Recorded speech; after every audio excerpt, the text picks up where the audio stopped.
Chapter 7, Current Asset Management. Chapter will cover an introduction to management of current assets, cash management and its importance, management of marketable securities, management of accounts receivable, credit policy decisions for maximizing profitability, inventory management, and then liquidity and required return. So introduction to current asset management is companies that manage their current assets well establish a competitive advantage.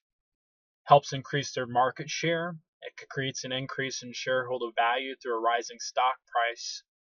Requires a careful allocation of resources among the current assets of the firm, which include cash, marketable securities, accounts receivable, and inventory.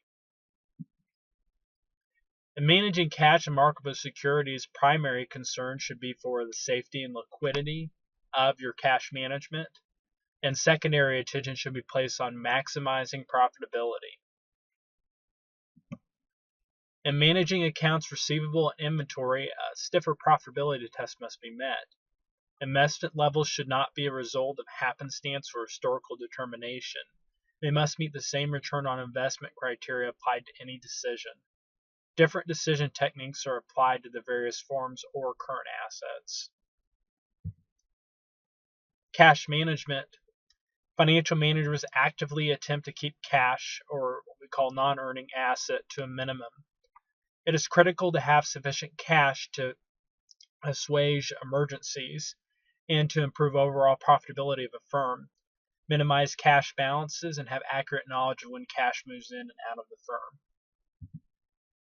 Reasons for holding cash balances include transactions motive, its payment towards planned expenses, compensating balances for banks, and precautionary needs. Payments towards planned expenses would be maybe you're planning to finance new equipment completely through cash. You have to hold cash balances to where you can pay for that need that might come later in a period or might be a few periods from that time. Compensating balances for banks. Compensate a bank for service provided rather than paying directly for them.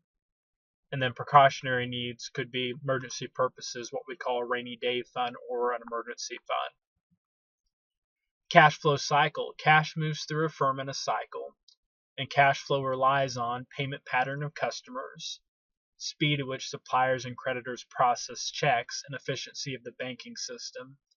Inflows and outflows of cash should be synchronized properly for transaction purposes. Selling on the internet guarantees cash flow much faster than sales using retailers' own credit card.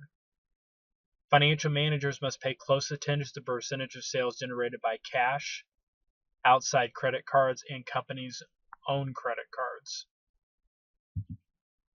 Cash inflows are driven by sales and influenced by the customer's geographical location, product being sold, the industry, and the type of customer.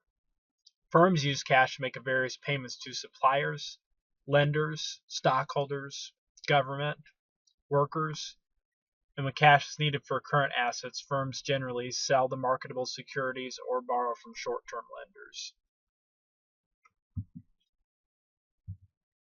This is a diagram showing an expanded cash flow cycle.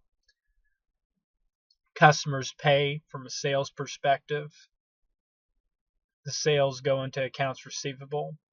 They collect from the accounts receivable. It comes from cash. Cash is also generated from marketable securities. Flows out from interest and dividends. Can flow in or out from short-term lenders, commercial banks or non-bank lenders, foreign banks and lenders. Flows out to, obviously, Uncle Sam and government taxes. Flows out from materials and services to suppliers, accounts payables to pay different bills you have, labor, wages payables, and any other expenses. Flows out into inventory to purchase for either finished goods, goods in process, or raw materials. Improving collections and extending disbursements. How to improve collections is setting up multiple collection centers at different locations from a logistical standpoint. Could also adopt a lockbox system for expediting check clearance at lower cost.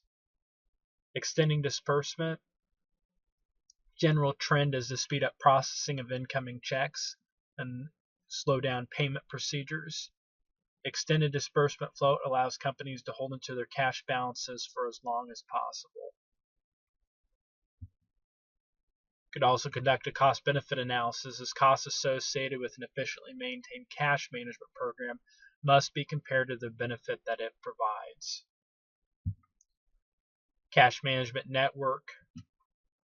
So you can see this would be the network of cash pertaining to a corporate bank or a corporate headquarters or just a major banking center that you might work with.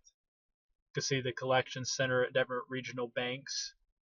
They all flow into one corporate bank and then into the non-Federal Reserve Citibank and the disbursement center. You'll not need to know this graph for any kind of test or exams, but it is a good thing to look at. It's the end of Chapter 7, Part 1.